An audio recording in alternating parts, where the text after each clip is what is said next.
Շնորհակալ եմ, պարոն Պապյան, դուք գիտեք, որ ազգային ժողովում մենք քննարկել ենք եւ առաջին ընթերցմամբ ընդունվել է ԵԱՏՄ-ի անդամակցության գործընթացի մեկնարկի մասին օրենքի նախագիծը, քանի որ դուք ոչ միայն Եվրամիության ներողություն խնդրում։ Դե մկեցված ապագիներից հետո դժվար է վերադառնալ նիստի բովանդակությանը։ Դե դժվարությամբ, բայց վերադարձանք հուսանք։ Պարոն Պապյան, դուք ոչ միայն էկոնոմիկայի նախարարն եք, դուք նաև իշխող ուժի վարչության փոխնախագահ եք, այդ կոնտեքստում նաև հարցս քաղաքական է։ Տեսեք, մենք այդ ամբողջ քննարկումների ընթացքում մարդիկ, ովքեր բերել էին այդ նախաձեռնությունը եւ մեր դատին էին ներկայացնում, այդպես էլ որևէ հաշվարկ, որևէ հիմնավորում, տեսական ծրագիր մեզ չկարողացան ներկայացնել։ Հիմա հարցս հետեւյալն է, բայց դրան զուգահեռ մենք մեր գործընկերներից այսպես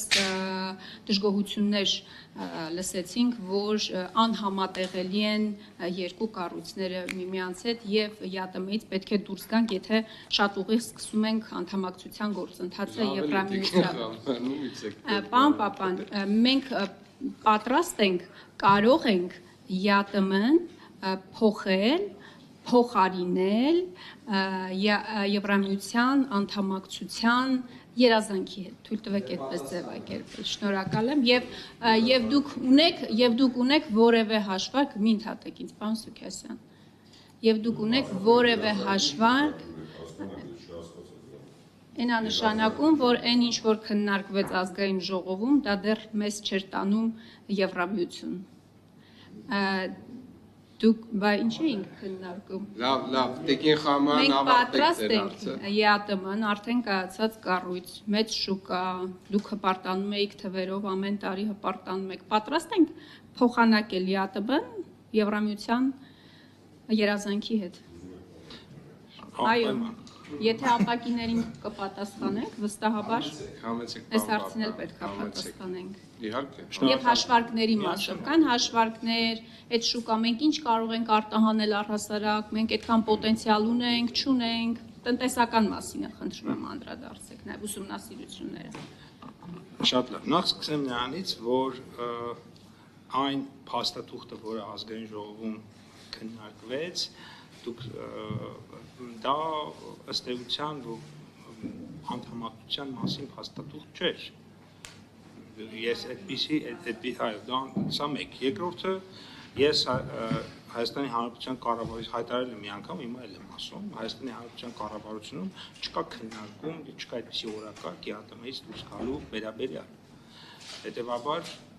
ես կարող եմ շարժվել այն օրակարգերով, որոնք որ կան։ Իսկ օրակարգը հետևյալն է, տնտեսությունը որքան հնարավոր է դիվերսիֆիկացնել, ընդ որում դիվերսիֆիկացիան դա չի ենթադրում ընդդեմ ԵԱՏՄ-ի ինչ-որ բաներ։ Իսկ եթե մենք օրինակ որևէ մի ապրանք ներմուծում ենք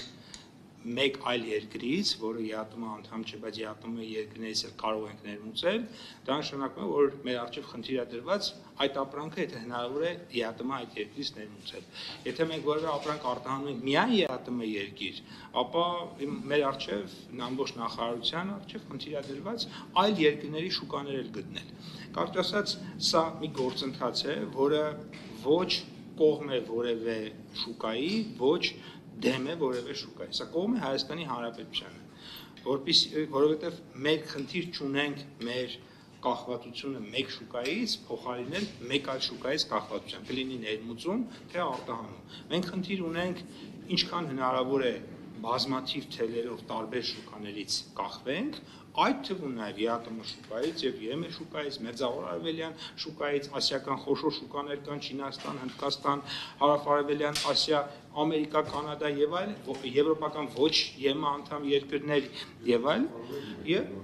այո, եւ հակառակը, այսինքն այս առումով ուզում եմ նշել, որ այդպիսի մենք սպասարկում ենք այն օրակարգ, որը իրականության մեջ կա, իսկ այդ օրակարգն է, որքան հնարավոր է շատ եւ սերտ տնտեսական փոխհարաբերություններ ունենալ հնարավոր պոտենցիալ բոլոր շուկաների հետ։ Եվ ես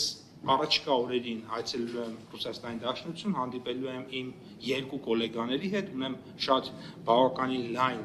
փոխադարձ հետաքրքրություն ներկայացնող օրակարգ հարցերի, որ պետք է քննարկենք, եւ այդ օրակարգը ենթադրում է մեր առևտրատնտեսական հարաբերությունների ել ավելի զարգացում։ Դրանից հետո Միացյալ Արաբական Էմիրություններ այցում են, որ ենթադրում է այդ երկրի հետ հարաբերությունների խորացում։ Դրանից հետո Ճապոնիան պետք է մասնակցեմ Էքսպո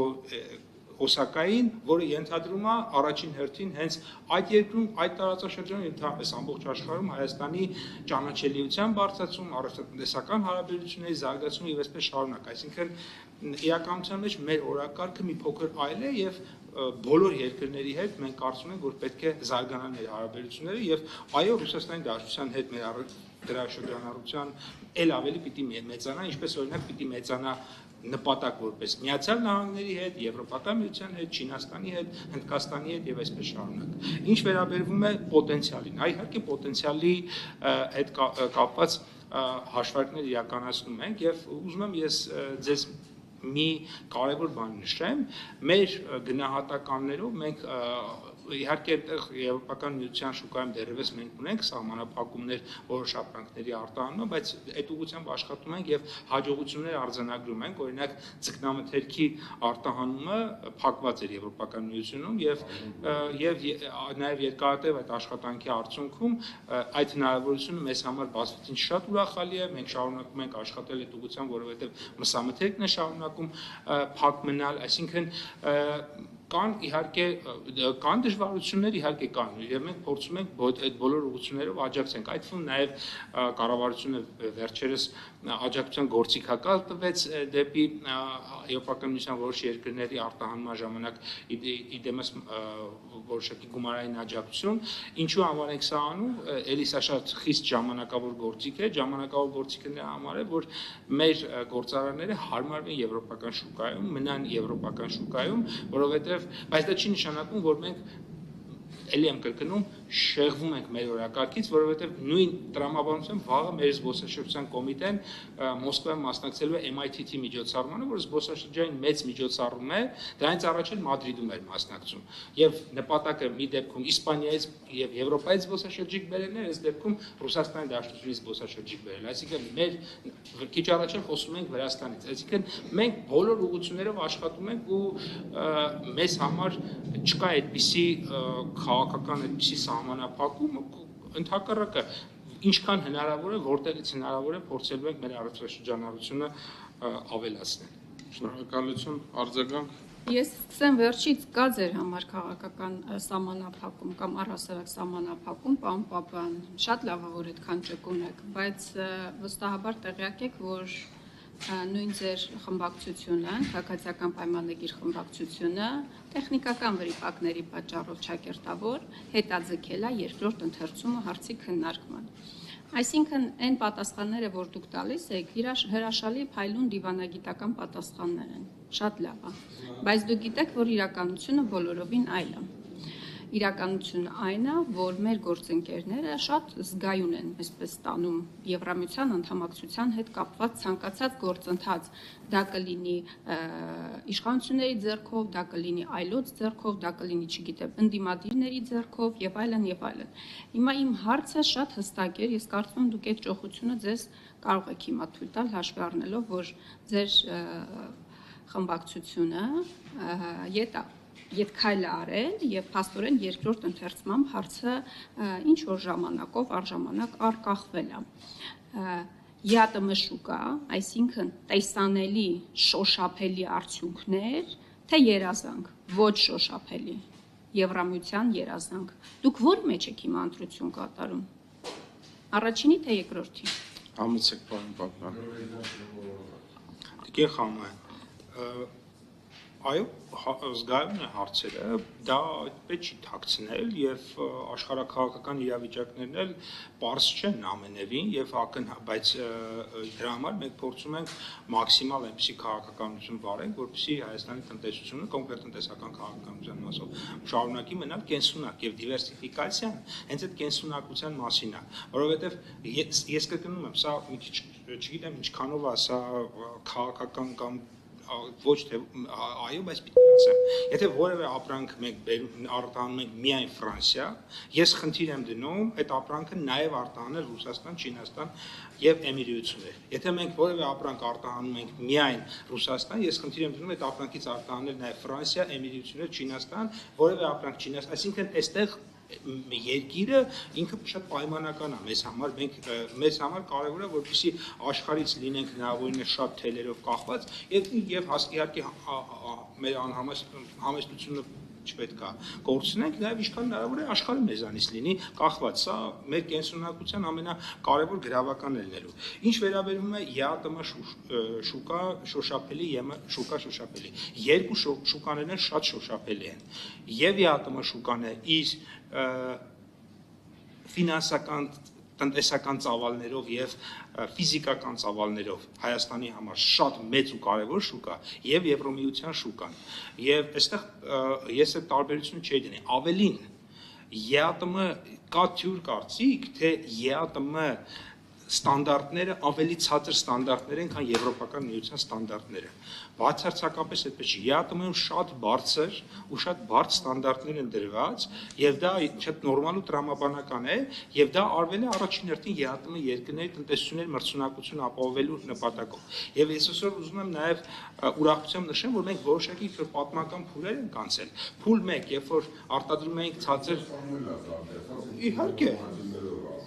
բարձր եվրոպական ստանդարտներ, նույնական, երբեմն առանձին դեպքերում տեսնում ենք նույնիսկ ավելի խիստ ստանդարտներ սահմանվում։ Եվ հիմա մենք մի փուլ ենք անցել, երբ որ զանգվածային արտադրություն համեմատաբար ցածր որակ,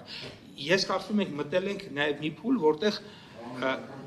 բարձր որակ ենք արտադրում, բայց դեռ չենք կարողանում բարձր որակի շատ մեծ արտադրանք թողարկել, այսինքն մեր արտադրողականությունը դեռևս բավարար բարձր մակարդակի վրա չի, տեխնիկական հագեցվածությունը, մասնագիտական